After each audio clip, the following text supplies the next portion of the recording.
Hello and welcome to episode 154 of Retro Encounter, RPG Fans Weekly Podcast. I'm Mike Sollosi, and I'm here today with three Retro Encounter regular casters, starting with Nathan Lee.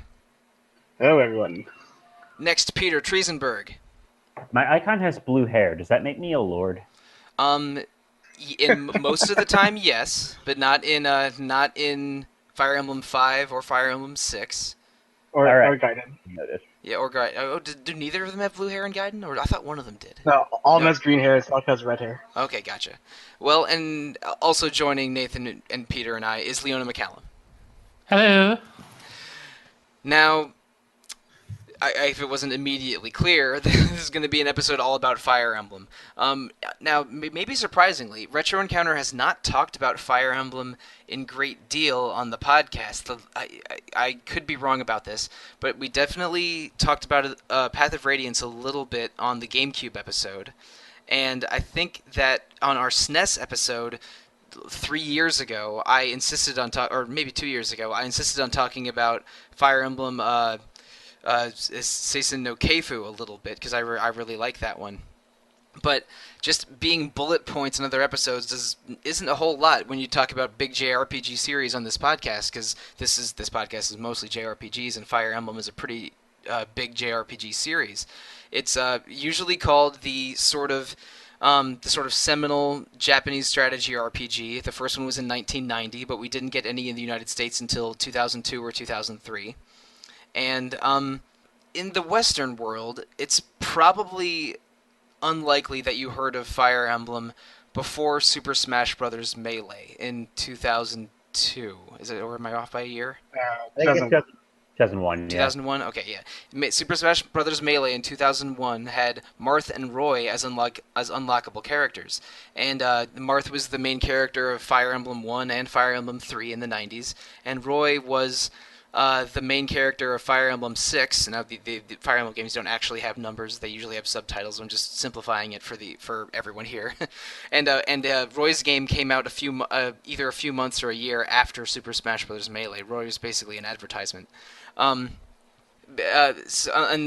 you were an importer who was very interested in Japanese RPGs, or if you read certain issues of Nintendo Power in the 90s had ads for either. It was either Fire Emblem 3 or Fire Emblem 4 on the SNES. Do you guys know much about this? I wasn't even born back then. Yeah, I was gonna say, oh no. Oh God. First I've heard of it. I podcast with a bunch of children. But I don't remember which one it was exactly, because I also wasn't much of a Nintendo Power reader.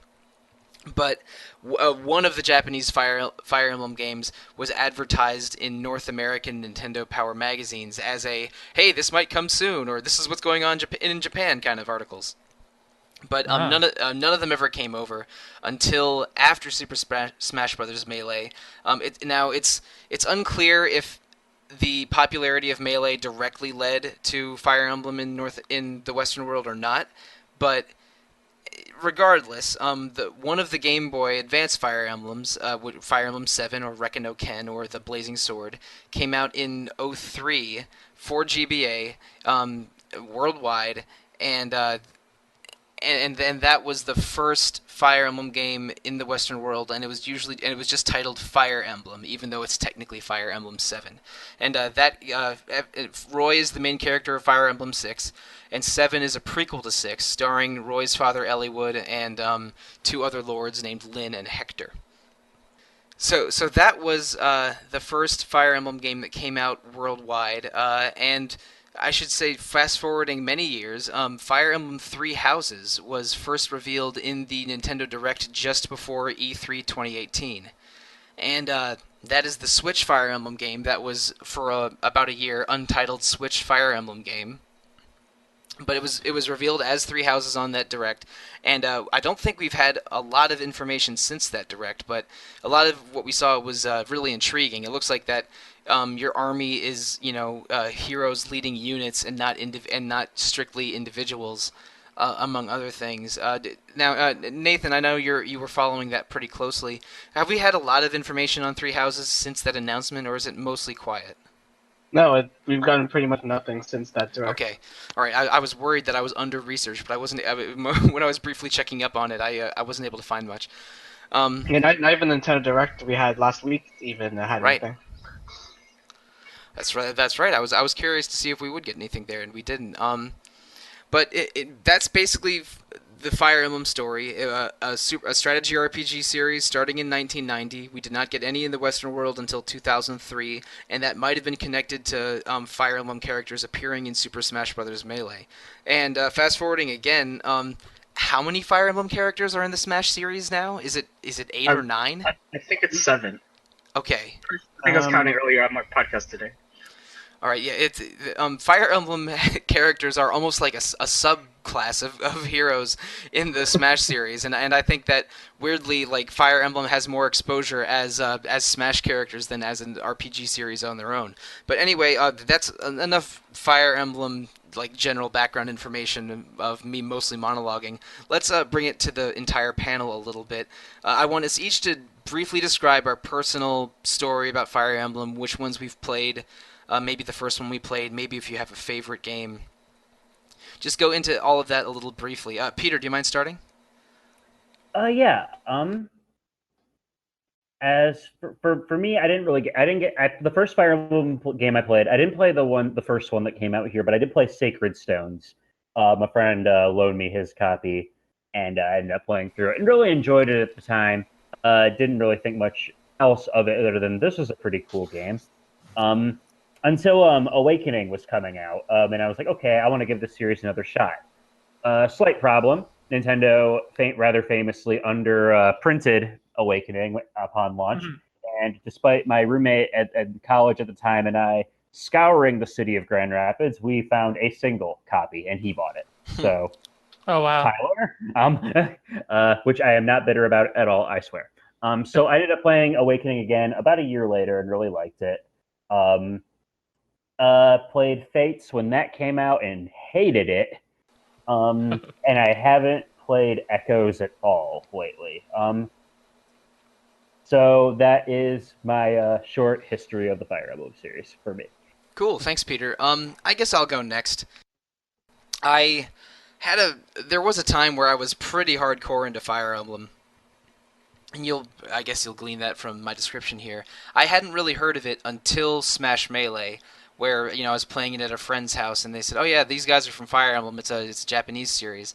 And then lo and behold, the Fire Emblem Game Boy Advance game comes out, which is again Fire Emblem 7 in Japan, and it got good reviews, and it was a strategy RPG. And I'm like, "Oh damn, I love Game Boy games. I love strategy RPGs. I bet I would be really into this." And so I sought out a copy of that. I didn't play it right when it came out. It was probably like in the first year within it coming out because it was a little hard to find. So I ended up playing Fire Emblem 7, although it was just called Fire Emblem, maybe 6 months after it came out. And I really, really liked it. I got pretty deep into it.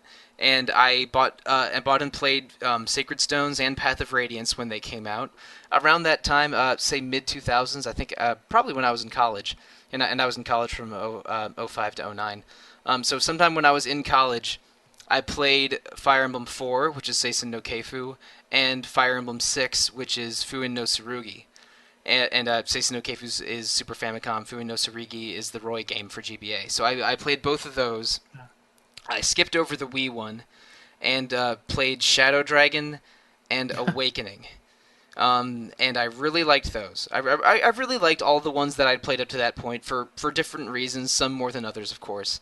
I was in Fire Emblem Shipping Wars and Fire Emblem Who's the Best Character arguments on GameFAQs a lot. Of course you were.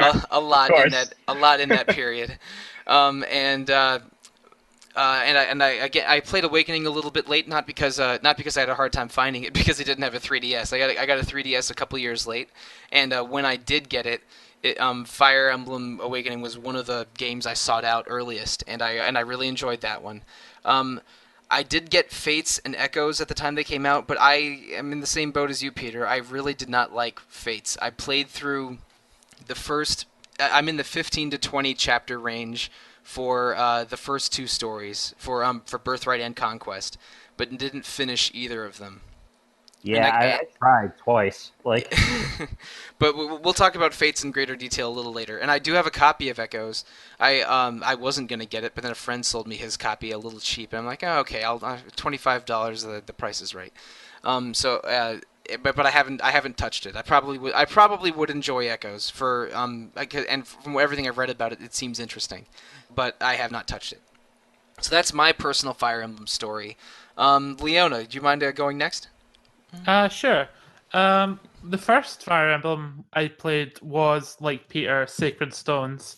My friend had it on his SP, and he let me play it, and I liked it, but I didn't like it enough to buy it or whatever. But years later, I played Path of Radiance on GameCube, and that became like one of my favorite games of all time. And it's like my favorite Fire Emblem to this day is Path of Nice. Radiance. Yeah. Um, since we're on the hate train, I also don't like Fates. Oh wow. Okay, I wasn't expecting this much unison. Please continue, Leona. There's things I do like about it. We'll go into more detail We'll go later. into But it. We'll get into it. okay. But yeah, I'd say I'm a casual fan of the series. I've played everything that's came out in English, and the GBA that didn't come out in English. I played that one. Oh, Fuin no Tsurugi with Roy. Yes, Cool. I played that one. Okay, quick aside, did you get the best ending in that one? Because I pulled my hair out qualifying for the best ending in that one. Do you know it's been so long I don't even remember? It's confusing. There's either 8 or 9 special weapons that you have to get, and you have to obtain all of them to unlock the final 2 chapters that gives you the proper ending. And The fact I'm drawing on a blank on that makes me think I didn't do that. Yeah, you get a couple of them normally, but for 5 or 6 of them, you have to unlock special secret chapters by doing certain fulfilling certain conditions in story chapters.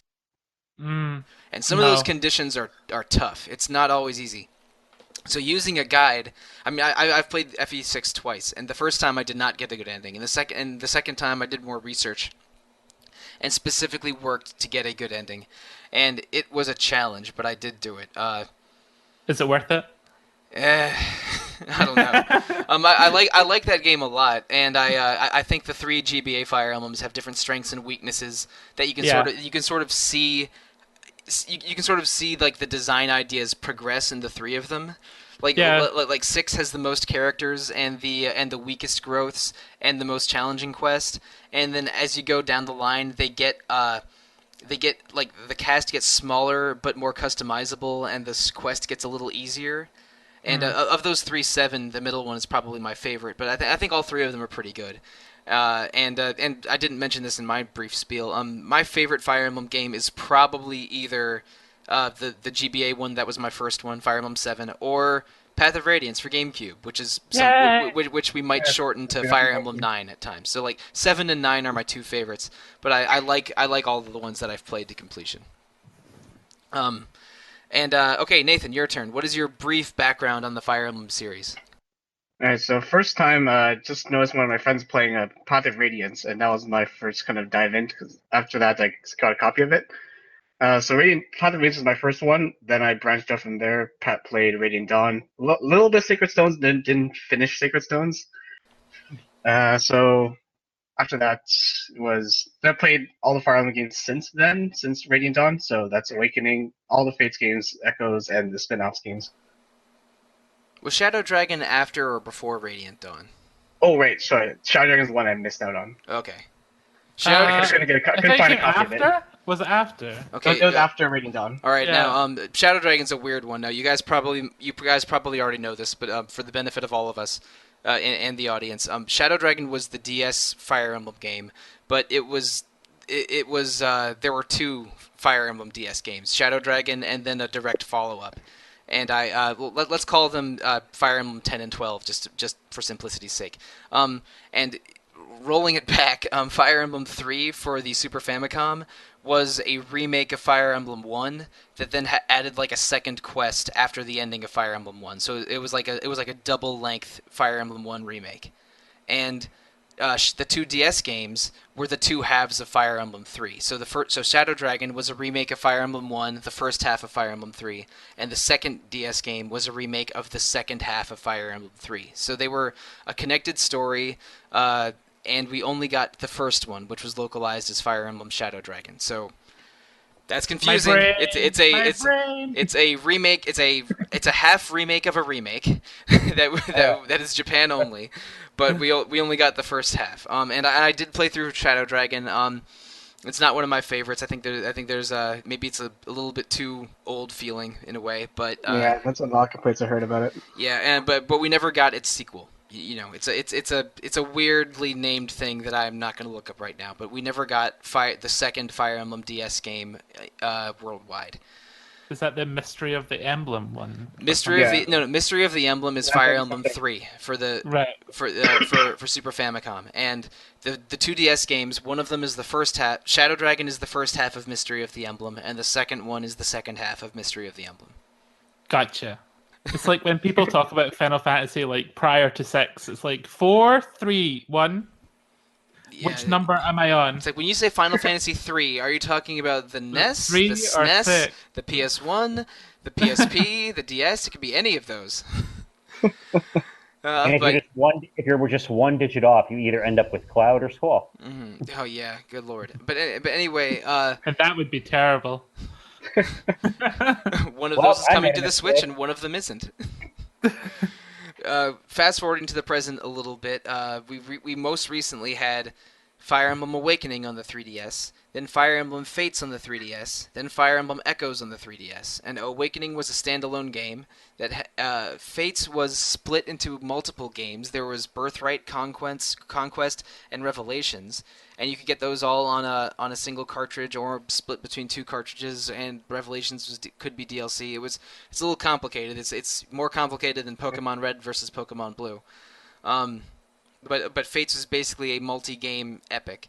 And then Echoes is a remake of Fire Emblem Gaiden, which you might truncate to Fire Emblem 2, which was an NES game. And Fire Emblem Gaiden did a lot of things different. There was it had sort of dungeon crawl segments, and it was it wasn't exactly linear like Fire Emblem Conquest, and not exactly a world map like Fire Emblem Fate's Birthright. It was a little complicated, and again, interesting. What? Go ahead. No, I'm just saying it was an interesting game. Echoes. Yeah, no, it does sound interesting, I have not played a second of it. I kind of want to give that one a try because I've heard people say it's good, and I kind of want to be a little more up to speed when Three Houses comes out. Yeah. But at the same time, I look at it and I just go.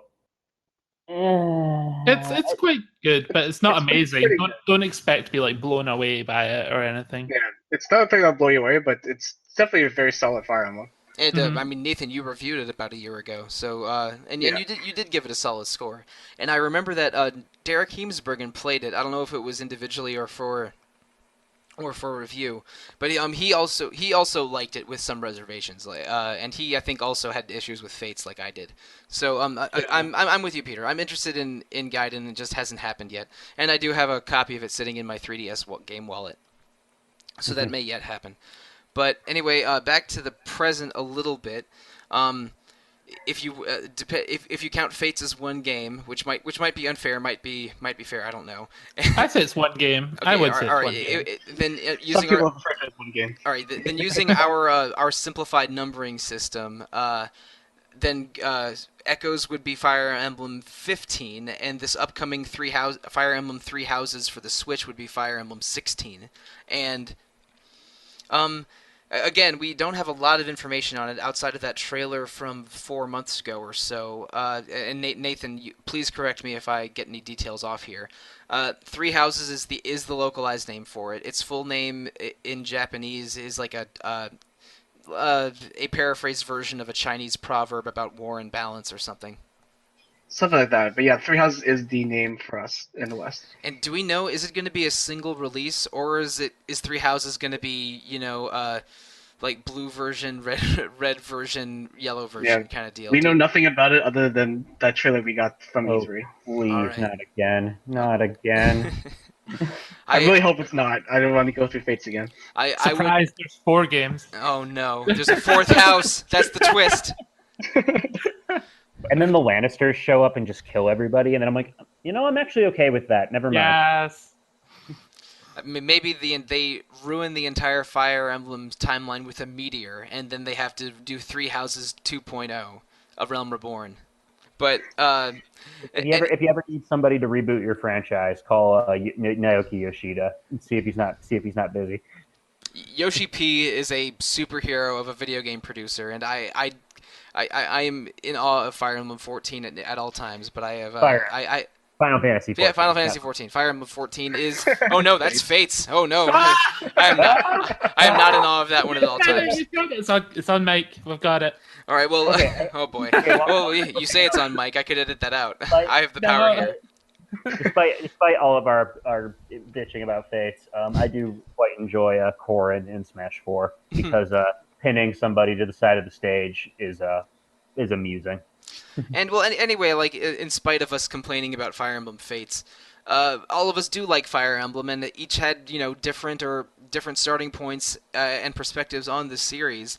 And I want to do something that I did several months ago on one of the Zelda episodes. I think Nathan, I think you were on this episode with me, where I had each panelist sort of say one thing that they specifically like about Fire Emblem, or maybe a thing that they associate with Fire Emblem.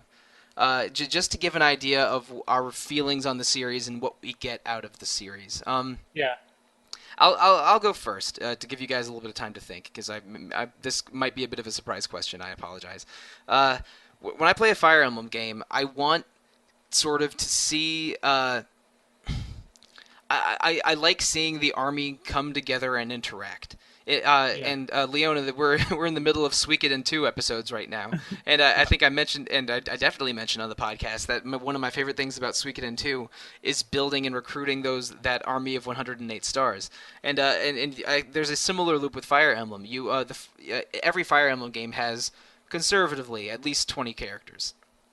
And many of them get into the 50, 60 plus range, but and getting a new character, seeing what anime silly personality they have, finding out how they fit in your army, seeing what skills they have, how they can promote into and change, and sort of building the army and growing the army, I think is really satisfying. And so I think when I think of Fire Emblem, I think of starting out as a plucky prince exiled from your kingdom or something, with 3 or 4 friends, and then growing into an army of 50 plus and challenging, some dark force with an evil empire. Maybe dragons are involved, kind of thing by the end of the game. Basically seeing the army grow after starting small and culminating in these big 20 versus 30 unit fights at the end of the game in a relatively solid strategy RPG framework. That is sort of what I think of in Fire Emblem, and something that I always look forward to. Building your army is what I like to see. Peter, do you have a Fire Emblem tenet or Fire Emblem concept that you particularly like or associate with the series? This is going to be a weirdly specific thing, but I really like. I think it's really satisfying, the critical hit animations and the level up. Yeah. Now that's kind of a thing in all RPGs. That's kind of the simple satisfaction of watching numbers climb and reaching that goalpost, and now your character's a little stronger for it. I think Fire Emblem really nails making that feel fun and satisfying, especially on the Game Boy Advance games when you have those really well animated 2D sprites doing crazy shenanigans for their critical hit attacks. I love those sprites. Yeah. Yeah, especially the Myrmidons, Myrmidons, Swordmasters, and to a lesser extent, Lynn and Erica have awesome critical animations. Yeah. So those are some of my favorite. That's some of my favorite things about that series. That's something I always like. That's one of the things that's those little satisfactions that keep you playing when you're doing playing in battle. And also to the permadeath aspect. I know it's something that gets downplayed a little bit because of the mode where there are the modes in the recent games you can turn it off. And while I agree with the rationale behind that, I get people not wanting to waste their time. I also kind of feel like it's a really essential part of the series' identity. Yeah, so I mean, I think it was probably the right call to give players an option to switch it on or off.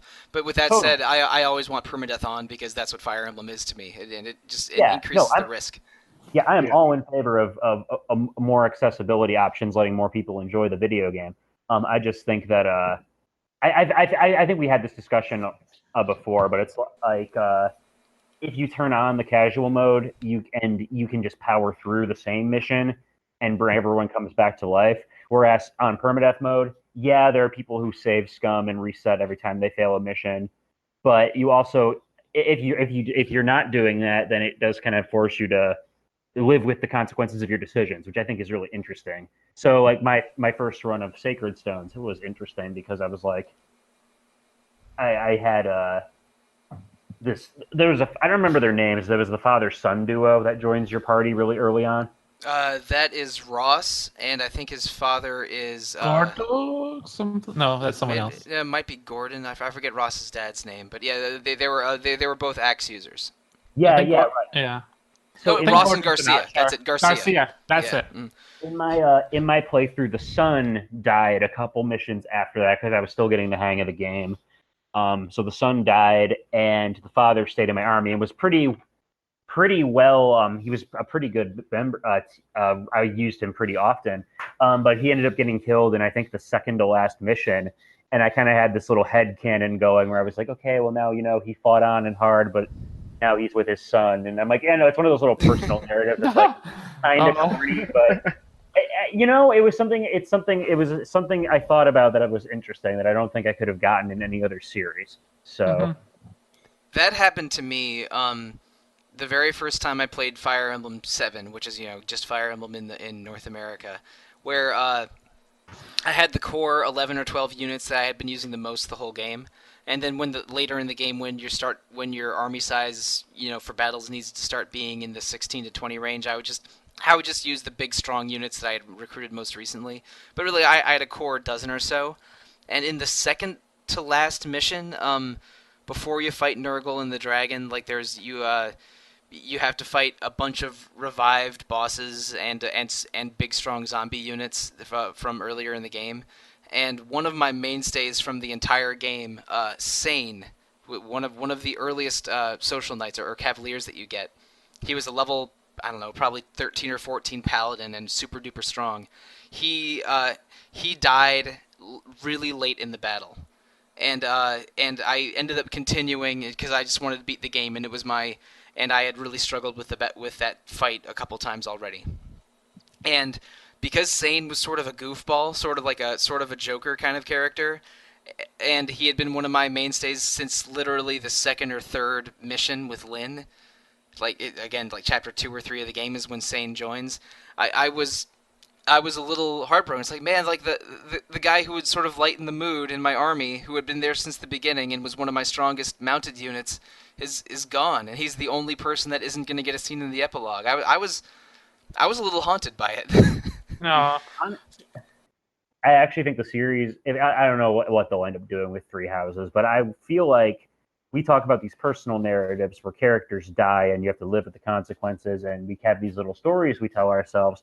And I feel like one thing the series could really benefit from would be making those deaths feel more impactful in the game proper. Like not just in that, oh, you lost a really good unit, but like do like I don't know, do something cheesy, like do a funeral service or something. Oh no. You know what? Valkyria Chronicles? You know what? One thing I would like. This is also incredibly cheesy. Let's say one character dies, and they're paired with another character, either through the support system or through the story, and the other character gets either stat bonuses or stat detractions from the I want like dying. a PTSD mechanic. Yeah, like Oh my god, you guys are so depressing. yeah, Oh no. Hear me out. Let's say you have two characters that are best friends or something, right? If one of them dies, the remaining one maybe gets penalties to certain stats and bonuses to other stats because now they're hardened, now they're determined, but they're also haunted. Right? Maybe they get a more erratic critical hit rate, or they inherit one of their partner's skills. So you don't. That's good too. Gameplay wise, you don't lose out on that character's abilities, but it's like you still have like you're still missing that character and the partner characters. That could be a way of working around making the pairing system feel so superfluous too. Again, glares at Fates. And also, I mean, the crazy people on the fan communities would strategically kill off their own units to get the most desirable bonuses to other units. I was going to say that. You know that would happen. People would find it. Another lance user. People would min-max their own army by killing off the characters strategically, either based on who they wanted to use or who they weren't going to use. That is a deep. That's a deep dark hole that I don't want to go down anymore. So moving on, Nathan, what's one or two ideas or concepts central to Fire Emblem that you particularly like or particularly think embody Fire Emblem? One particular thing I always think embodies Fire Emblem is you always have like some kind of twist like around the mid and end point, and then you find a dragon. You drag it at the end of it. That's usually what I think of Fire Emblem. Like it has to have a dragon at the end. I think a full 2/3 of Fire Emblem games have a dragon at the end. Not every single one. It's definitely not every single one. It's definitely a giant weirdo demon at the end of Sacred Stones for one. It's a dragon in Awakening. I don't even know what happens in Fates. I thought it was like a weird eyeball monster. At the end, Revelations ending is a dragon. Oh, okay, it's a dragon. It's usually a dragon. I could only think of one where it wasn't a dragon. Oh shoot! It's in Path of Radiance. No, it's a dragon in Path of Radiance. It's a dragon. Yeah, you're right. It's still a dragon. Yeah, I remember. Now it can't be dragons again, Leona. But tell us one thing that you specifically associate with Fire Emblem, or specifically like about Fire Emblem. Well, when I think about Fire Emblem, I'm always thinking about the supports and the support system. Of course, and that is what I derive a lot of my enjoyment from Fire Emblem. It's the ties that bind all these characters together. It's like, is this character, how would they interact with this character who's totally different? And then you get to watch how they perceive each other. And I find that very interesting. And then when you have them on the battlefield, I feel like in your head, you've got like a little story going for them. They feel more important. And I really like that. So when it's not in Fire Emblem, I tend to not enjoy it so much. Like Fire Emblem Radiant Dawn didn't have any support system. Really? And I didn't... not really. It did kind of, but it wasn't nearly as like... Yeah, it's... I'm missing the word, but anyway, it wasn't as important. In Radiant Dawn, you can go to a menu and you can just pair characters up, and it gives you all the benefits that supports do. But you don't see a little cutscene. You don't see any interaction. You don't get extra. You don't get extra dialogue. You basically get some stat bonuses, but you don't put in the work. Exactly. Yeah, you only get the scene for A ranks or S ranks, whatever it is in there. Yeah, S ranks. Yeah. So I really like if it has a really expansive support system. Right, and we should mention, we'll talk about this a little later probably, but a lot of the time, support systems, it's always between a man and a woman, or almost always between a man and a woman, will end in a romantic pairing or even a marriage. Right. And again, I'll do one more personal Fire Emblem story that I think I did go briefly into during the SNES Encounter episode 2 or 3 years ago. In Fire Emblem Seisen no Keifu, Fire Emblem 4 for the Super Famicom, the game's divided into two halves, and in the first half, it's a bunch of noblemen. You're fighting in a war, and in the second half, the people central to the story are the children of the characters from the first half. So there's a couple pairings that are canon pairings, like oh shoot, I won't be able to remember all of these, but like Sigurd will always marry the same weird druid lady, and their child will always be Celis, and but it's not guaranteed. Like several of the characters, most of them, you get to play matchmaker, and if you pair characters up a lot in battle, they can get an A rank support, and then at the midpoint they'll get married, and you'll play as, and their child will be recruitable in the second half. Okay, so it's similar. The Awakening's child system was basically a subversion of the Fire Emblem 4 child system, in an interesting way, I feel. But Awakening made it work. Yeah. Fates did not make it work. But we have I'm sorry. You didn't like the fact that we invented a parallel dimension where your children age faster? Yeah. No, like having them come back from the future to save the present, like Terminator style, was kind of hilarious, and also a big reference to Fire Emblem 4. Uh-huh. With Fire Emblem Fates, they clearly wanted to do that again, but had a lot more trouble fitting it into the story, since that apocalyptic future was a big central part of Fire Emblem Awakening. But anyway, back to Fire Emblem 4. So I was using a guide, and I was playing Matchmaker, because if characters don't get married, then their children characters in the second half get replaced by generics who will Huh. have maybe half as many stats and no special skills. Oh So dear. it's like the second half of Fire Emblem 4 is probably easier than average for Fire Emblem if you have several good children characters, and probably harder than average if you didn't do supports in the first half. So it's a weird thing, and I definitely Yeah. I definitely used a guide because I wanted to, I wanted to pair the characters up and have be in a better situation in the second half. But I ran into a problem. My favorite character in the first half of the game is Ira, who was a Myrmidon slash Swordmaster in the first half. She's awesome. She Mhm. has holy blood that gave her.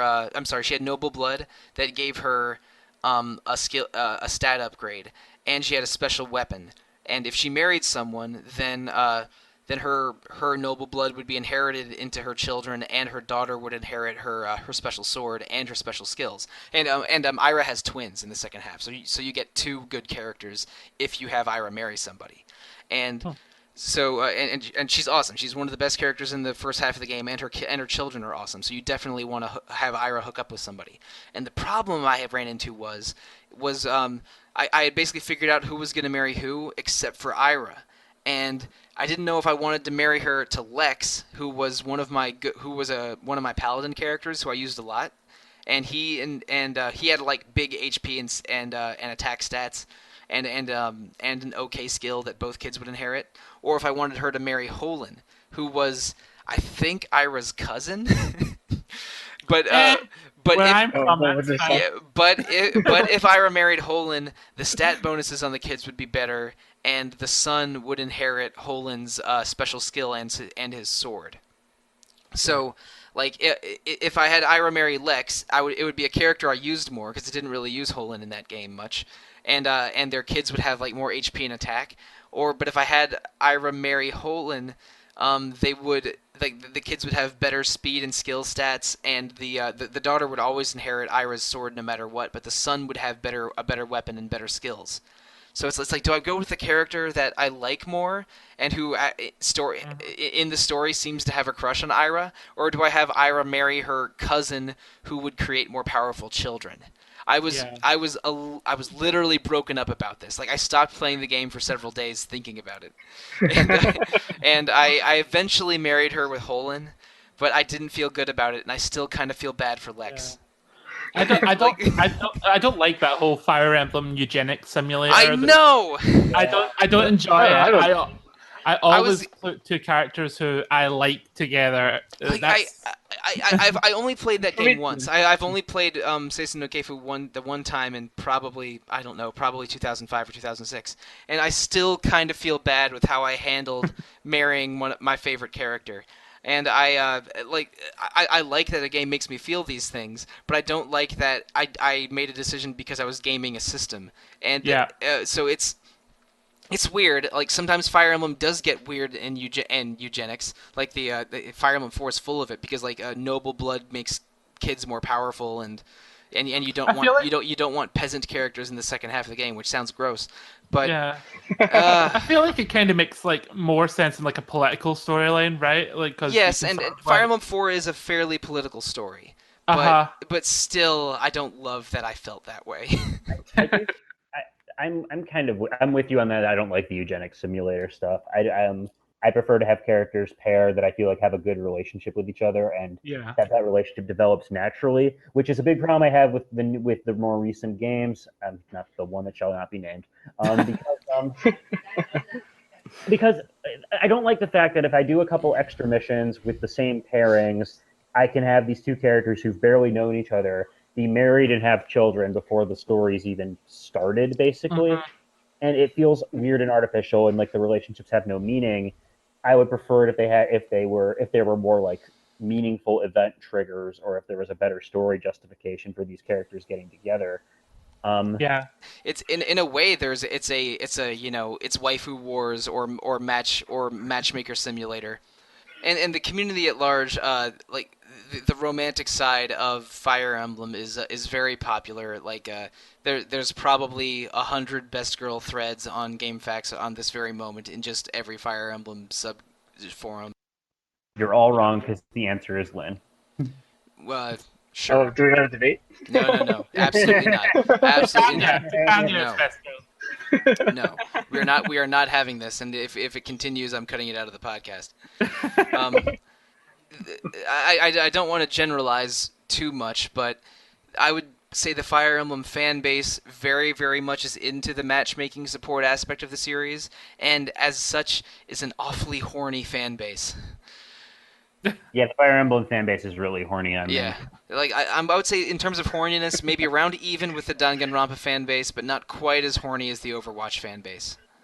So those are some things we associate with Fire Emblem: the permadeath, the support system, building your army, and of course you always fight a dragon at the end. But we've talked about a lot of Fire Emblem things right now. I want to super briefly everyone mention one or two of your favorite Fire Emblem characters because again this is up to 15 games. Oh man, Just only two. dozens of characters in each one. Just one or two that are your sort of favorites. I'll go first to make this a little bit easier.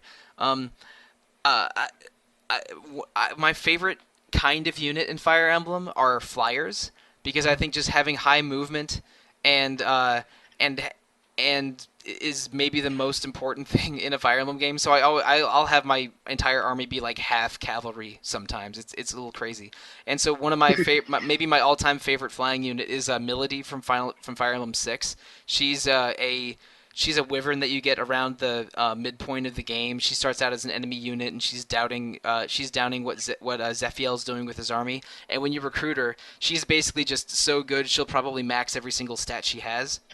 So her magic resistance yeah. her magic resistance will be naturally fairly low, but she'll just be a complete monster tank in every other stat. And she was the two times I've played Fire Emblem 6, she was the best lance unit every single time. And I love flying units, and I love her. And I could probably make this entire I could probably record an entire podcast on my favorite Fire Emblem cavalry units.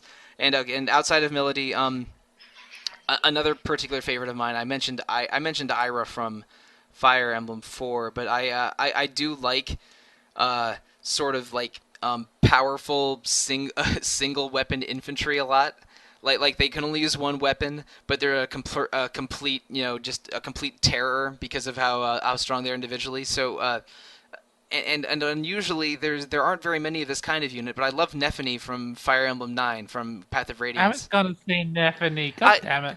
I love Nephany because Lots of love Nephany. she's adorable and she has a country accent she's a little embarrassed by, and she is a mofo as a halberdier. She's one of the best spear units in any Fire Emblem game. She's just a complete monster, and Milady and Nephany, two of my favorite spear users ever. Those Nice. are my two.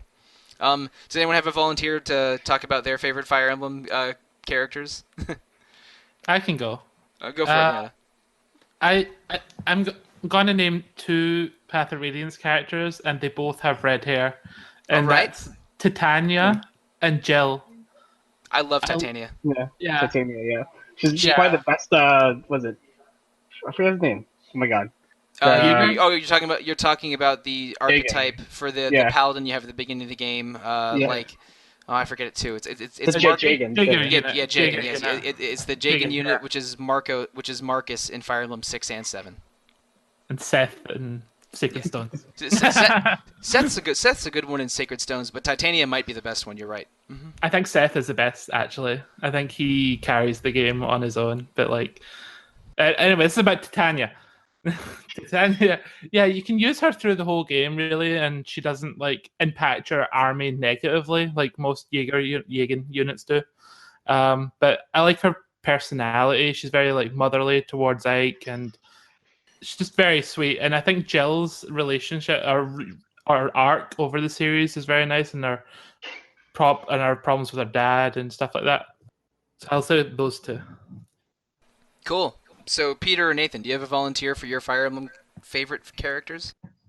I can think of a couple. I think. I don't know if this quite counts as main. It's not mainline Fire Emblem, but Kyria from Tokyo Mirage Sessions. I want to give a special shout out to. Yeah, the Tokyo Mirage cast is great. Is pretty great in general because they're basically like off-brand Persona characters with Fire Emblem characters as their persona, which is as awesome as it sounds.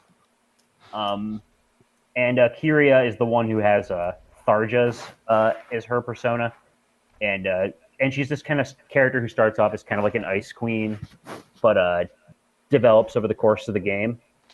She's a star, an idol star that one of the main girls, Tsubasa, really looks up to.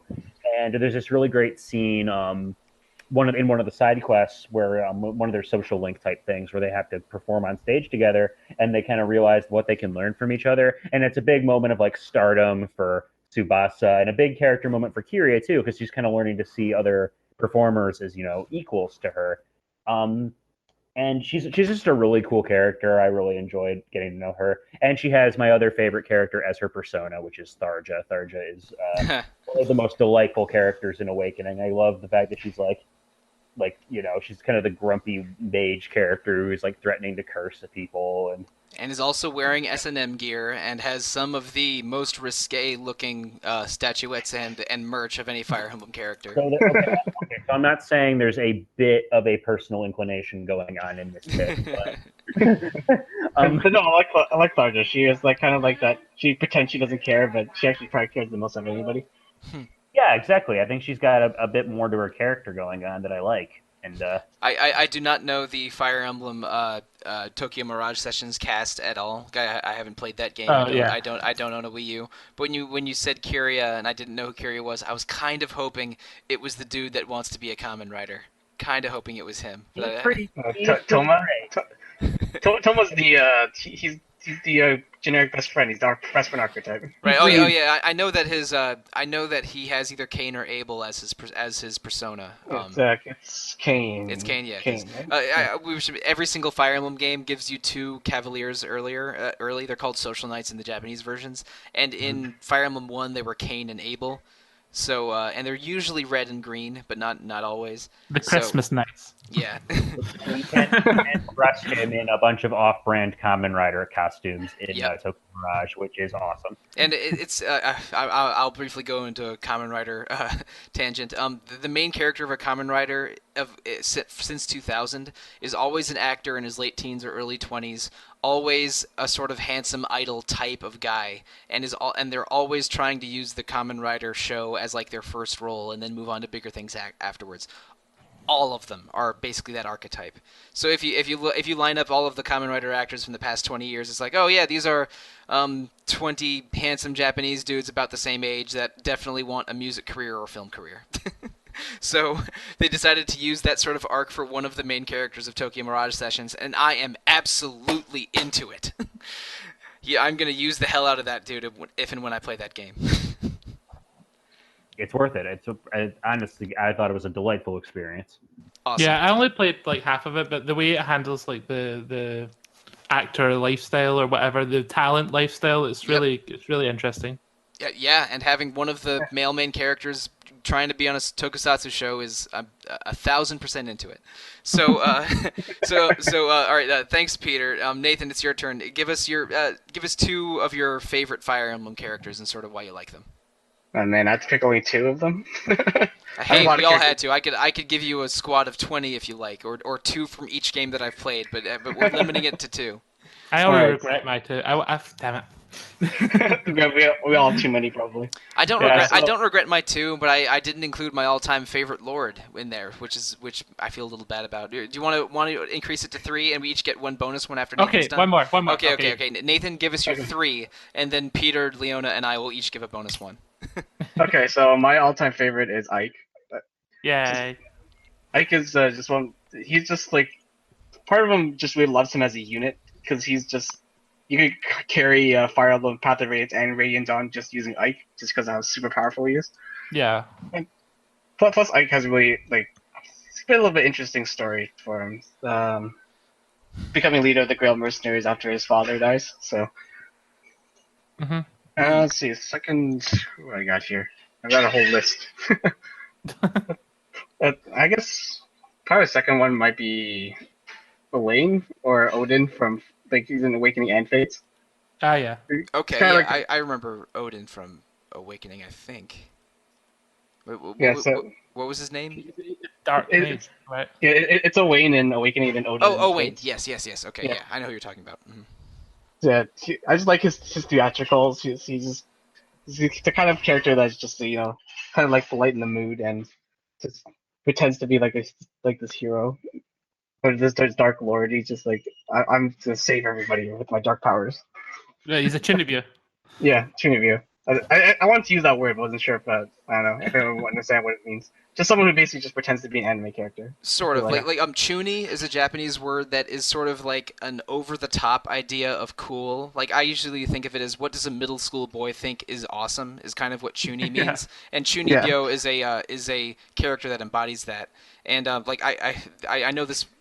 I have this recently in my mind because in an interview with the Devil May Cry 5 producer, he said, "Yeah, Dante is completely chuni, and I want to just communicate that concept to everyone, and just be completely unabashed about it." So yeah, Devil May Cry, like super dark lordy kind of characters, that's very chuni.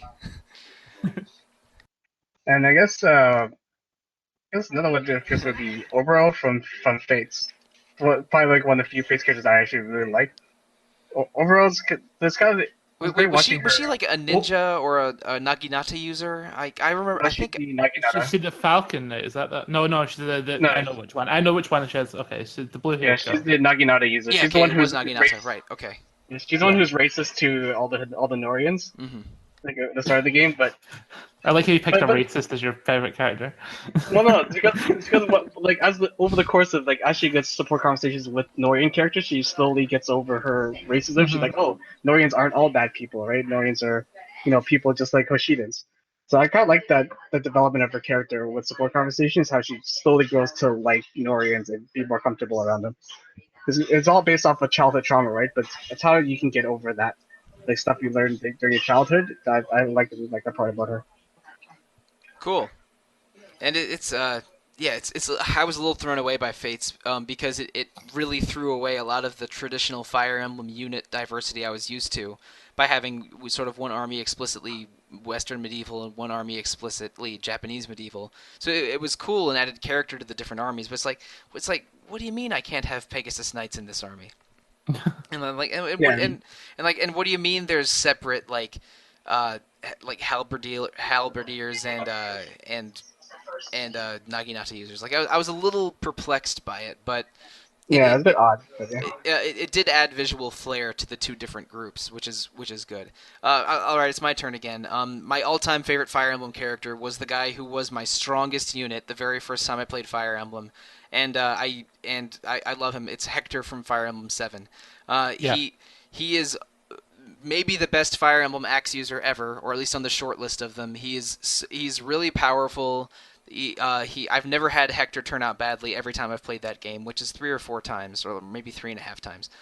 But also the thing I like about him is that he's sort of boisterous and loud and kind of a bro and kind of an asshole noble, but has a genuinely good heart and cares about his units and cares about Eliwood, his best friend, and like Hmm. so you're never in doubt of him being a good person, but he also is like he reminds me of like uh he reminds me of like a frat brother in a way. Yeah, He's I just can see that. he's sort of he's over the top and not really silly, but just like hyper masculine and proud, but without a lot of the negative connotation of that. Yeah. And I found that appealing as a character. And spoilers for the first 5 minutes of Fire Emblem 6. Hector's daughter Lilina is one of the main characters of Fire Emblem 6, and Hector dies in the first 10 minutes. Yeah.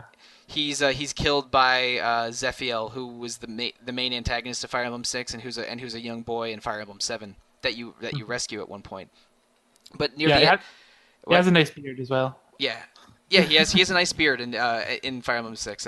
Hector does, but also in the end, near the end of Fire Emblem 7, when Hector and Eliwood are getting their ultimate weapons, which are also the ultimate sword and ultimate axe in Fire Emblem 6.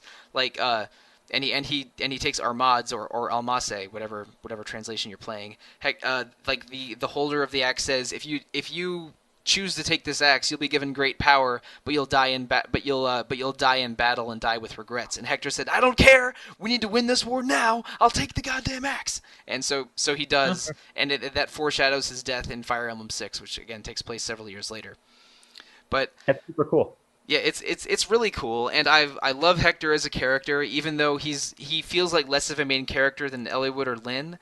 But I think he's more memorable than either of them because he gives he really communicates a sort of like he's definitely a prince and definitely upper class, but is but like truly wants to do good and truly cares about his friends and his army and is also just more fun than Eliwood or Lyn to me. And he's also really good to use in combat. So I love Hector. He's my all-time favorite Fire Emblem character. So Peter, do you have a third favorite to add to your list? Oh yeah, I thought about it, and this one might actually surprise people, but it's almost purely for aesthetic reasons. Corrin, female edition. And she's the player-created character in Fates. Yes, right? and also both versions are playable in Smash 4 and Smash Ultimate, Right. which may account for some of why I like them.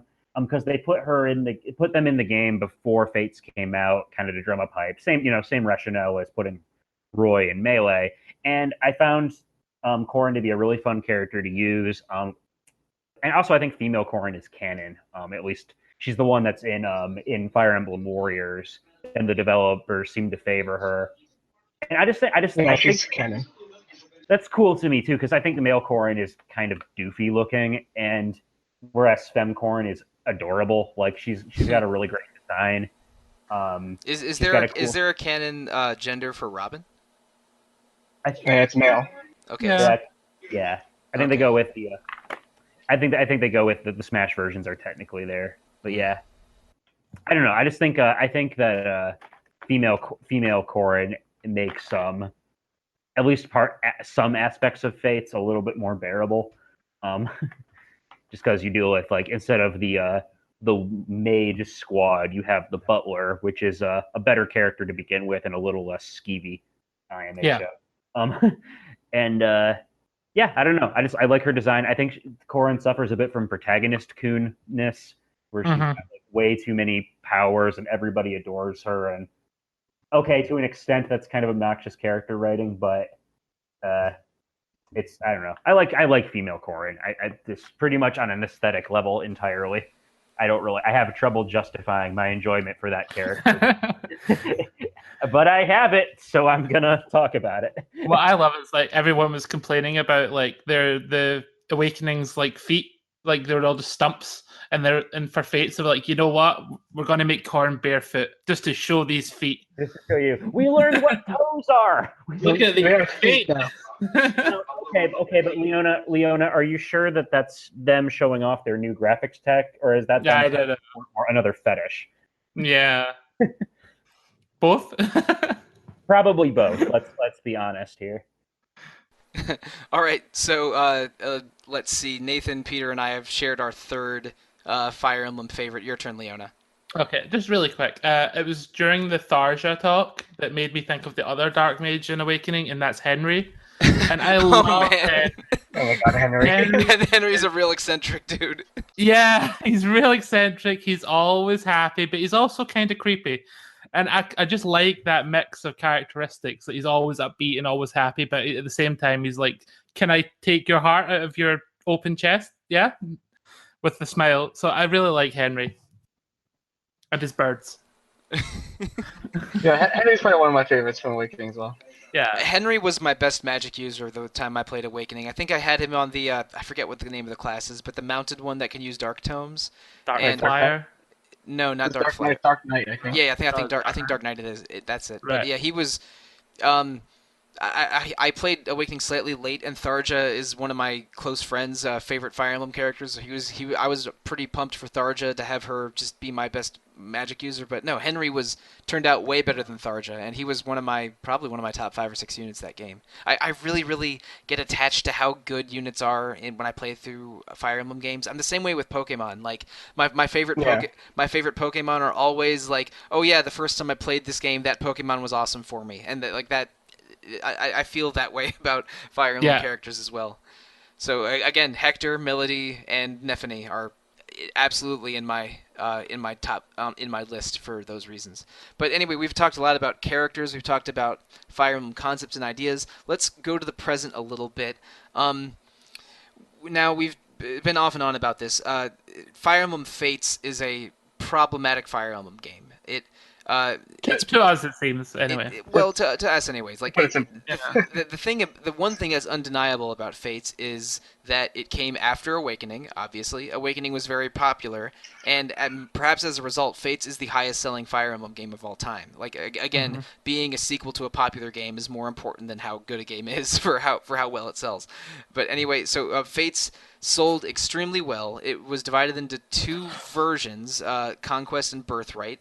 And in both games, the beginning starts out as the same. You're the ward of the country of Nor, where you're I believe, one of 5 royal family of Nor, in addition to the king, and you're at war against Hoshido.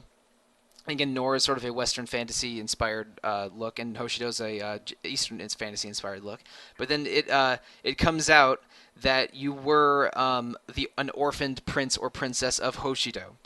And you may inherit some dragon power of Hoshido. I don't 100% understand everything going on there.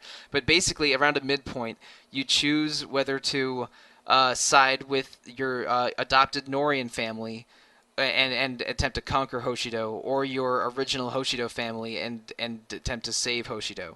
And there's a third pathway where you basically sort of walk the line and independently strike off to end the war via a means I have not figured out because I have not played Revelations, and not explicitly take a side. And if you bought the Conquest version of the game, you sort of automatically side with Nor, and if you buy the Birthright version of the game, then you automatically side with Hoshido. Or if you have bought the DLC of the other game, or if you bought the special edition of the game that contains both, you get to make the choice yourself. It's a little confusing, but basically Fire Emblem Fates is sort of a shared beginning, and then with a plot that divides one of 3 ways. And the narrative is weird. Like it's basically both people from both sides almost always want to side with you. Like all of your siblings on both sides like get very attached to you. And let's say you take the Birthright path. Yeah. Basically, your adoptive brothers and sisters in Nor are always like, please come back to us. You're one of us for real.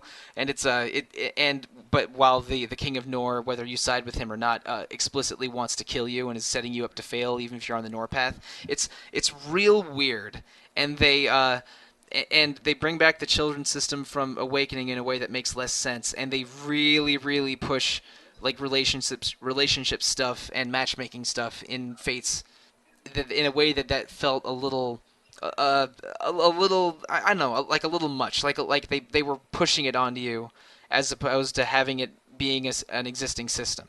At least that's how it felt like to me. It felt tacked on to me. Yeah, it felt really tacked on. Yeah, so it felt like the support stuff felt the child stuff felt tacked on, and the support stuff felt like forced. And even though the story wasn't bad, the story. I think it was bad. Well, okay. I mean, the story.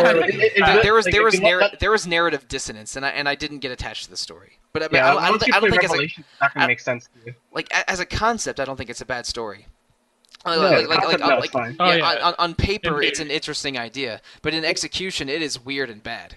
The basic premise of Fates is awesome. Like the whole being a son of 2 kingdoms and having torn loyalties, and that there's no reason why that couldn't work. The problem is that, like you said, every character on both sides is like in protagonist love with Corrin, and Corrin's like the specialist snowflake, whoever special the snowflake, and when you get on the third path, everyone just kind of like gives up and is like, oh, I guess we're gonna be friends now because the concept is like so open to like nuance and war and politics, and like the actual game is just lacking of any nuance. Everyone's good, everything's for love and friendship, and there's just one bad guy, and he's bad because he's bad.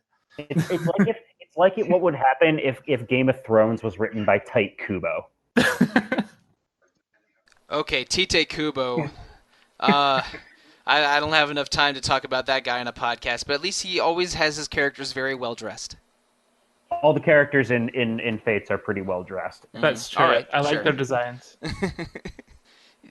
The story was weird, and it didn't sort of hit the Fire Emblem spots that I wanted, even though some of the character designs were cool, and some of the new class designs were cool, but I connected with Awakening immediately as a longtime fan. Like, Awakening was full of references and had some cool new ideas and a pretty satisfying standalone story. But Fates was trying to capitalize off the most popular parts of Awakening, like the child stuff and the sort of large world map story stuff, but felt like a less earnest, less genuine attempt at a big Fire Emblem game. And I've been a fan for a long time, and I like a lot of the old games, but Awakening felt great, and Fates did not. Personally, of course. But now, Gaiden, I should say, Echoes, was pretty different from Fates. Echoes is a remake of one of the NES Fire Emblem games, and Nathan, you played it for review. What are some of the new ideas that Echoes brought to the table? And so Echoes kind of brought in first of all, they added in dungeons into the game, which is something that Fire Emblem has never done. Yeah, I remember reading about that. But okay, please continue. Mm-hmm. Yeah, so when almost like a child's on the overworld, they can run into enemies, and enemies will take you into the regular Fire Emblem maps. They'll be like, say, like 5 or so. They're kind of like mini battles. Yeah, they're tiny battles. Yeah. Yeah. So when you go into those fights, you do stuff like normal. But the thing is, when you fight multiple battles, there's a fatigue meter in Echoes. So if you fight too many battles, if a unit gets into too many like individual fights, they'll get fatigued. And once they're too fatigued, they'll lose half of their HP. And wow. Yeah, your entire army. Yeah, it really doesn't matter like too much until later on in the story. Like, I think the end game is a massive dungeon that's when it comes into play. You can restore stamina through like say, I think you get like food. They have units eat food to keep themselves going. But that was the kind of major change, and then enemy, yeah. Blue Archmage needs food badly. Yeah. The enemy armies will spawn on the overworld, and they'll take over areas that you've already captured. So say you want to go back to a certain point to shop or whatever. If you leave an enemy fortress alone, they'll spawn armies, and then the armies will take over all the areas you've taken over already. So in order to get rid of army spawn, you have to take over a fortress. Well, okay, that adds a sense of urgency that sounds cool, and I'm not against the idea of a dungeon, but I bet the stamina stuff gets annoying to deal with. It gets a little bit annoying, but like I said, the dungeons are short enough that not all your units will get fatigued. It's just the massive dungeons, like during the end game chapter and then post game. The post game is also another massive dungeon. Okay, so basically mostly dungeons are fine, but some require advanced planning, and it adds a new wrinkle to gameplay. That doesn't sound that bad, but were the story and characters at least Fire Emblem average, like replacement level? I like that. Really good. Yeah, I like. You played it too, Leona? I'm sorry. I played it. Oh, I'm sorry. I never reviewed it. It's Nathan's turn. Yeah, well, I assume Nathan was the only one that played it, obviously incorrectly. But so, what were your overall thoughts on it too, Leona? Nathan gave it a pretty good review for RPG Fan, which I recommend listeners check. Oh no, I really liked it. I felt like it was a nice palate cleanser after Fates. It really made me feel like it was Fire Emblem, even though it had all these little changes. I really liked Celica and Alm. They were just great characters, and I really liked the individual party members. They were all really fleshed out and likable, and it also has an openly gay character, which is pretty cool. Oh, cool. Yeah, a gay archer. Yeah, I like Leon too. He's fun. Yeah, he's fun. There's a few episodes of Archer that I think people call the gay Archer episodes. I don't watch that show. It's the one with the horse? It's quite funny. No, that's BoJack Horseman. Oh, okay. I like Archer quite a bit, but we don't need to go into that on this podcast. So, Peter, Let's talk about your favorite Fire Emblem game, Tokyo Mirage Sessions #FE or Musical Sharp Note FE. I am Sharp. so glad you asked. I think it's a musical note. Yeah. Musical note, yeah. Although it was some Well, fun headlines when that game was coming out, and I got to be like, "That's a hashtag, not a and sharp." it's Get and it it's right, not nerd. it's not a musical note. It's a it's not a musical note. It's a it's a note change. You can't have a sharp alone. It has to accompany a musical note. Um, Today I learned. so I guess it's TMS F sharp E. TMS, which is my favorite because the abbreviation, it's a backwards abbreviation of SMT, of Shin Megami Tensei. Mm-hmm.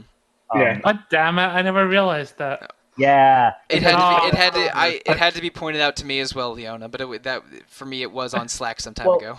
Yeah. So Well, no, I've been publicly outed. when Tokyo Mirage was first announced, it was announced as little more than a project in the works, a crossover between Intelligent Systems and Atlas called Shin Megami Tensei X Fire Emblem or Cross Fire Emblem or whatever. And when it was in that status for a while, like maybe almost 2 years. It was a long It was time. 2 years, yeah. Yeah. they did not show off a damn thing. That trailer was just music from SMT and a bunch of characters from other games, and that had me thinking, oh, it's going to be some like Project Cross Zone was the first thing that came to mind. It's like, oh, it's going to be some crossover strategy RPG. That's cute, I guess. I wasn't really interested. When they actually blew the lid off and revealed what it was, I remember the internet like having like an aneurysm. Like, Yeah. was this? What is this thing? The real backlash. The SMT fans were mad because it didn't look dark and gritty. The Fire, Uh-huh. I don't know how the Fire Emblem fans felt. Nathan, Fire fans are mad because there wasn't enough Fire Emblem. Yeah, there wasn't enough Fire Emblem. and then me though, I was like, that Pegasus Knight is a robot with rocket legs, and I'm going to buy this. And which might show my priorities a little bit, but I really enjoyed Tokyo Mirage Sessions. It's an anachronistic title. Like, oh, so it's like Persona, but it works in the Fire Emblem weapon triangle, which is actually a really elegant mix. They feel so natural together. Yeah, agreed. And then like the characters are like teenage, high schoolers with special powers, like in Persona, but their personas are Fire Emblem characters, like mecha versions of Fire Emblem characters, and it's really neat. And there's just a lot of fan service for both franchises in the game. Like there's a store that's run by like Jack Frost and Pyro Jack. That's funny. So if you're a fan of either series, I think there's something to enjoy there. The combat system's really fun, and I actually really like the music theming of it all. How it's like based on the Japanese pop industry, which admittedly, like I totally get why there are some people who had ethical concerns over the game's It's a bit portrayal. skeevy. It's a bit skeevy. The Japanese and Korean pop industries can be very, very exploitative of talent, and it's and it's extremely challenging to succeed in it. And unless you're near the top of the industry, it's a deep. It can be a brutal struggle. But and this is a very rosy eyed version of It's this of very interpretation. it's very sugar coated. Yeah. But it's a celebration and not a critique. Yeah. Yeah, no, exactly. It is 100% like it's like whenever Hollywood makes a movie about how great Hollywood is, and it's like it's Have the same 7 kind of- Oscars, The Artist. Yeah. Nobody saw that movie, guys. I'm sorry. Okay. Actually, I did see The Artist and thought it was pretty good, but people were too excited about it. I agree. Best popular film category, an idea that should have been nerfed the second someone brought it up. They did kill it off, but it was after the fact. And my personal feeling and the way to solve that is when a film declares for Oscar contention, they pick either Best Picture or Best Popular Film. I think that's the way to solve that problem. But they never did it. They decided to act before it happened. My solution to the problem is just give Black Panther the damn award. But give Black Panther both awards, or have Black Panther pick which one it gets, because Black Panther was freaking incredible. But anyway, let's out of Wakanda back to back to Shibuya. Tokyo. back to Shibuya. Got it. Mm-hmm. But yeah, Tokyo Mirage, and as expected of a game that's focused on music, it has an absolutely banging soundtrack. Yeah. So many good songs. Did anyone else play this and want to talk about it? I don't want to hog this one. I played Oh, half me. of it. I haven't played it, but it is a day one buy for me when it gets its inevitable Switch port that I God. truly believe is Yeah. coming. Like Please, man. I I Put think it on Switch. I think it's a matter of time. It might be 3 years, it might be next year, but that is getting a Switch port. I'm very confident about that, and I will play it when it happens. But it hasn't happened yet. You heard it here first. It's probably one of my favorite JRPGs from last generation. I concur. It was my game of the year that year it came out, I think. Was it like It was mine as well. was it like early 2016 or late It was 2015? Yeah, so I think my top 2016. my top that year was FF15 was number 2, and then Tokyo Mirage was number 1. That really took me surprise how much I adored that game. It's my Cool. favorite Wii U RPG. That's not saying a whole lot because we have like That's three a short RPGs. that's a short list, but there are good games in that list. I mean, I just combined. I didn't play any Wii games until I got my Wii U, so I just mentally put in the original Xenoblade Chronicles and Yeah. Last Story on that list. So I'm like, that's not bad. I played a lot of RPGs on that thing, but I know. Yeah. all right, so that's probably the highest profile Fire Emblem spin-off. But there's another one, Fire Emblem Warriors, which is a game, Nathan, I think you've put a lot of time into. Is that right? Yeah, I have. It's probably a game I've spent the most time on my Switch actually. Now, I think Fire Emblem was a very natural choice of an IP to adapt for Warriors. Yeah. And I mean, even though I'm probably more interested in the Zelda and Dragon Quest Warriors games than I am in Fire Emblem. I think Fire Emblem might be a more logical transition than those two because it is about fighting massive armies with a handful of units. But Fire Emblem Warriors looks good, but I have one giant problem with it, in that it's just all Awakening and Fates characters, except for Marth and I think Marth and Lyn, and that's it or something. Mars, Sita, Tiki are from Shadow Dragon. They got Celica from Echoes. Okay, and... so but weren't those late coming DLC? Or No, they weren't DLC. They were just secret characters. okay, all right, okay, but it was all Fire Emblem games from the previous 4 years, then plus Lyn, which I did not like at all. It's like, where's Ira? Where's Hector? Where's my girl? Where's my girl Nephany? Right, Leona? We want Nephany in it. Then I might actually play it. But so anyway, I didn't make it. So like I liked it as a concept, but it didn't interest me beyond a concept because I don't love Musou games in general. Like I don't know, the one I've played the most is probably one of the One Piece Pirate Warriors games that I borrowed once, but I played the Zelda one. I like I have one friend who buys every single Dynasty Warriors and Samurai Warriors game. Which is probably 2 or 3 a year, and I think he's a crazy person. But like I understand how the loop of those is fun, but I don't know why you have to quell the Yellow Turban Rebellion every year. But how does this keep happening? And but playing multiplayer on his PS3 and PS4 has given me a functional understanding of the Romance of the Three Kingdoms novel, which is something, I guess. But anyway, Fire Emblem Warriors seemed like a smart adaptation, and I know you're really into it, Nathan. Do we know if there's more of those coming? Fire Emblem Warriors. They said they want to make a sequel, but I don't know if it'll happen or not. And I don't think Warriors did too well commercially. I see. So I don't know if the sequel will be possible. But I mean, I would love the sequel, especially if they include characters from past games. If Hector is in a Fire Emblem Warriors game, I will buy it. Like he has to be. Were there any axe users at all in that game? There was no Lissa. Oh my god, Minerva's DLC. Was she the girl in Fates that was either she was either a warrior or a general This is Crom's sister from Awakening. Oh, okay, never mind. No, I'm thinking of someone else. The healer girl. Yeah, there's Lissa and Camilla, and that was the only axe users. So okay, yeah, Camilla's an axe user. But why was Lissa using an axe? I don't know, because they need more axe users, I guess. So they throw it on a cleric. Yeah. Have an axe, Lissa. What? Why? There's also no ground spear units until you get Obro, who's DLC. Like, all the lance users are all Pegasus Knights, and they all play exactly the same, which I hated. Okay, I was doing some background googling, and I was thinking of Charlotte when you said axe user from when you said Lissa. Oh, I kind of wish Charlotte was in the Yeah, game. right. I would love to for Charlotte to be in the game because I get really attached to Fire Emblem axe users. I have to have at least one or two. Like again, my favorite Fire Emblem characters are cavalry units, then like really fast one weapon units like halberdiers or swordmasters, and then like and axe berserkers. So yeah, I always need to have team diversity, which is with a lot of cavalry.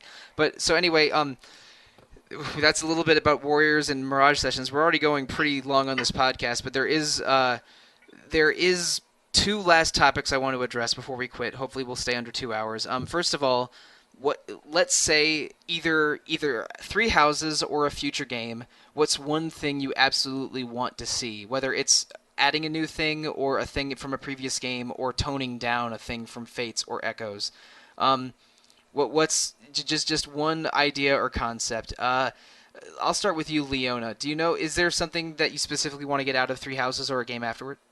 I'd really appreciate a good plot, like a real meaty plot. I know Fire Emblem's never been a very plot-heavy game. It's just not. It's always a bit cheesy.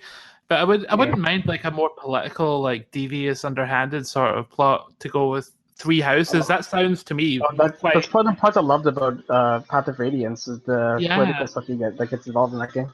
yeah. The Path of Radiance is great. It's got a great story and it handles a lot of themes, and I really like Path of Radiance for that. So I'd like a Path of Radiance sort of more focus on the plot kind of story in Three Houses.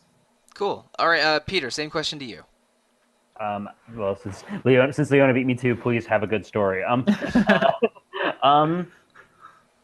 okay, for me, it's a toss-up of either don't axe the relationship stuff entirely, but Maybe refine it a bit. like refine it or tone it down or a little bit or Tone it down and make the moments the characters share more meaningful. Because I don't just want characters to have 3 conversations before a baby appears. Like I want like a real. I want these characters to grow and develop, and if possible, like we mentioned, with the possibility of like implementing some kind of PTSD system, make the death meaningful. Make the death. If these characters pair up and love each other, and one of them dies in battle, I want them to be affected by that. I want there to be consequences in my war game. Dang it. Peter, I think you and I were half joking when we were talking about the PTSD system and characters gaining or losing stats when others die, but and then like the community gamifying death in a way. But the more I think about it, the more I would be okay with it. I think it'd be really cool. Also, since they've shown a little bit of what looks like some kind of castle exploration thing in the Three Houses trailer, Right. That was another thing about Fates that I thought was annoying and repetitive. So make that good. Yeah, it wasn't a bad idea, but I didn't love it in Fates either.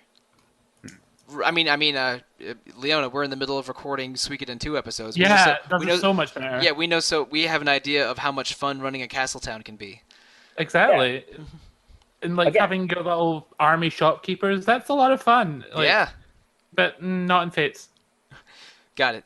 So, Nathan, same question to you. What's one Fire Emblem thing that you hope is either in Three Houses or a future game?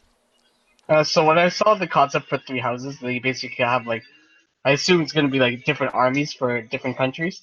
So what I want them to do is what they did in Radiant Dawn, where you raise one army, and then you raise one army, then you raise the other army, and then later on in the story, the 2 armies fight each other. Yeah, But that was fun. That's why I loved in Radiant Dawn was, you play Ike's army, and then the next chapter you play Makai's army, you have to fight Ike's army. So you have to always be careful which which units on the other side are powerful.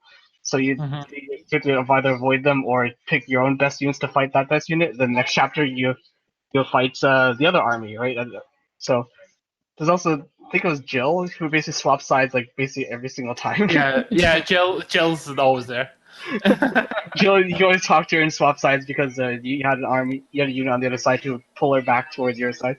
So that kind of thing would be really awesome. That's part of the reason why I like Radiant Dawn a lot, is to have those 2 different armies and then they fight each other, and then later on in the game they work together. So that's the part I liked about it. So we kind of want Three Houses to do that and not be 3 separate games. Yeah. I'm also very into the idea of having it not be 3 separate games. Please make it one game with branching paths, or or a multi-army idea, that's good. But please don't do a Fates thing again with separate games. That did not work out well in my opinion. But anyway, my turn, I guess.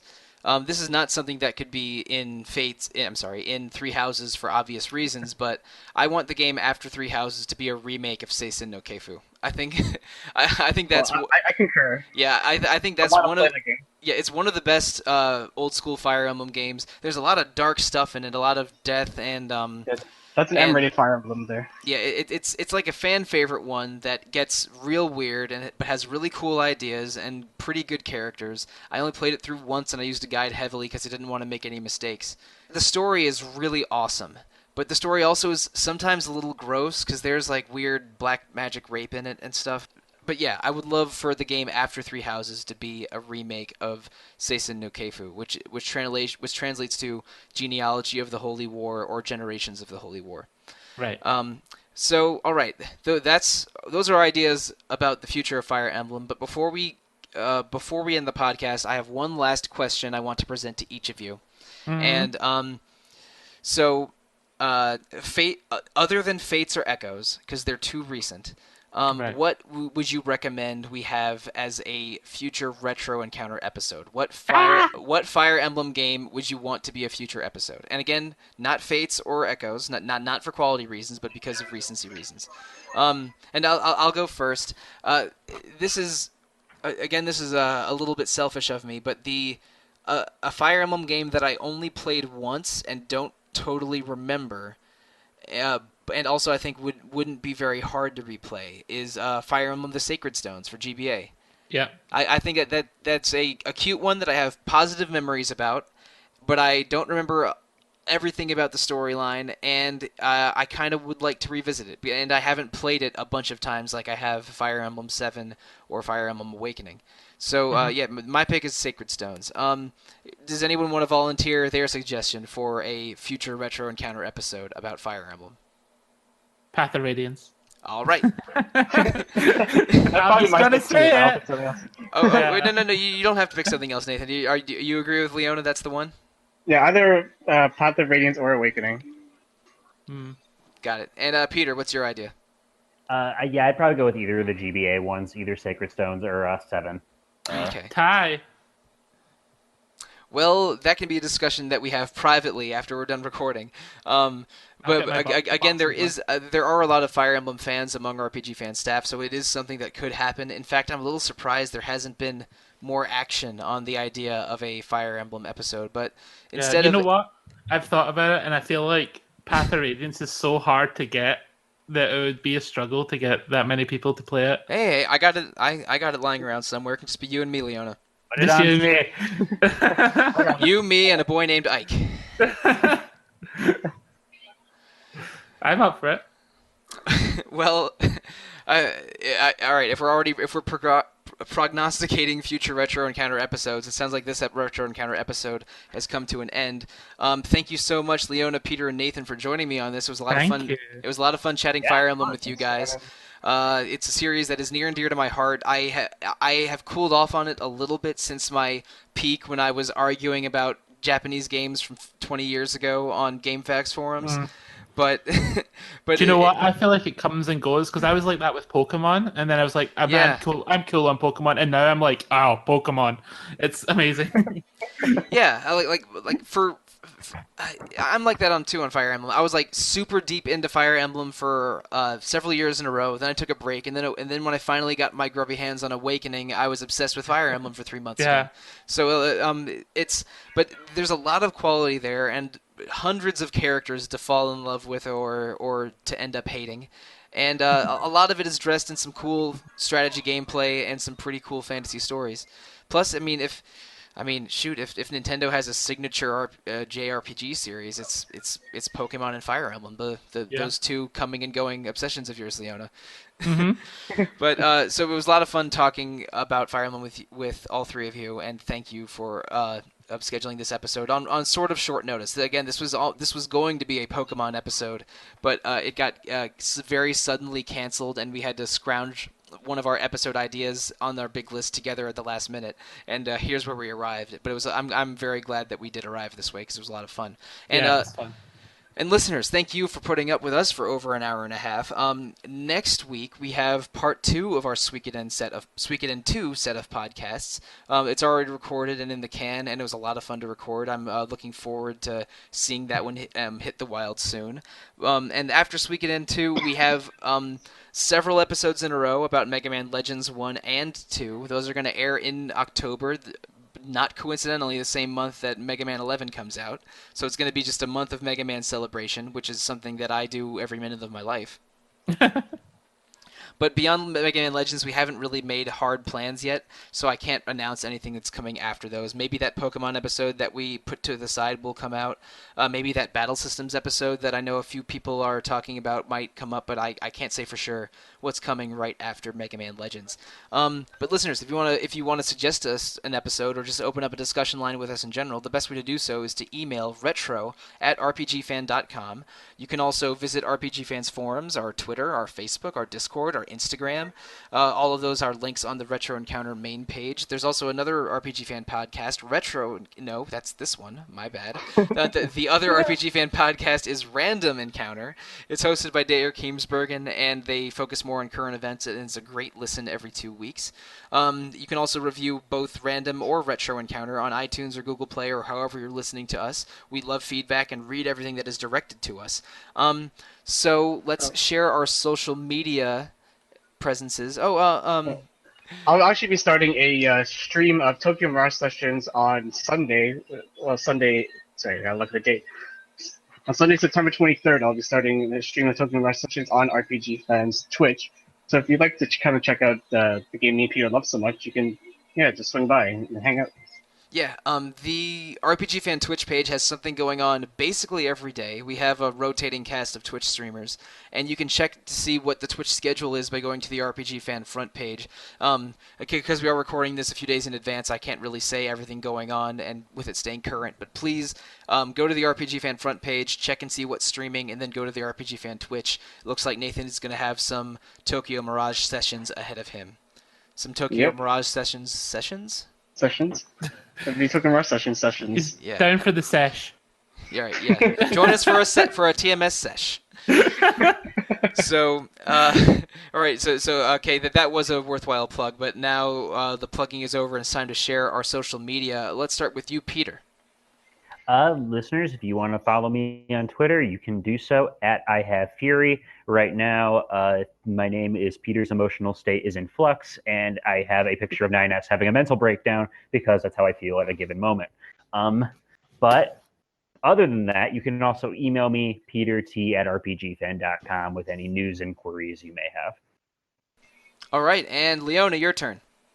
I'm Star Mongoose on our RPG Fan Discord server, which I help moderate, and you can find me on Twitter at Star Mongoose, where I'm currently posting horrible, malformed Pokemon fusions.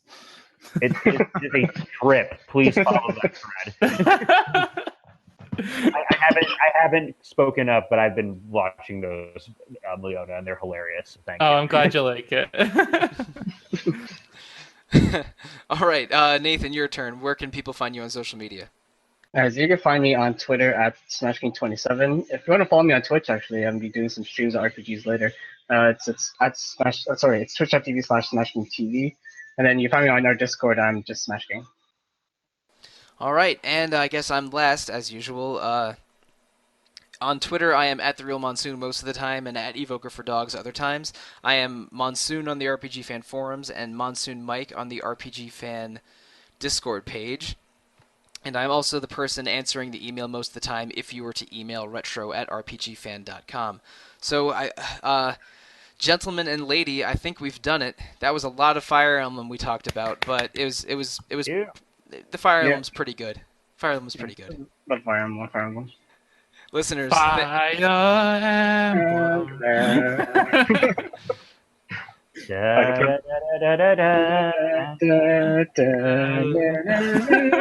guys, this is not Rhythm Encounter because all three of you lack rhythm. Yeah, clearly. Listeners, thank you. Good night and good luck.